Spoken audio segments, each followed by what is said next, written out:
Hello guys, gising ko lang. So, magbibigay ako ng tips sa inyo guys. May matutunan naman kayo sa buhay.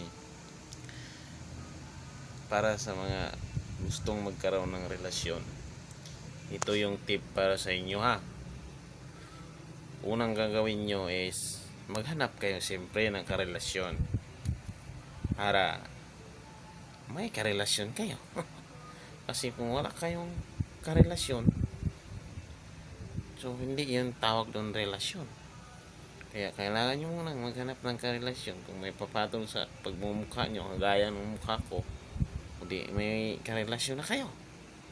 So ang tawag doon is relasyon.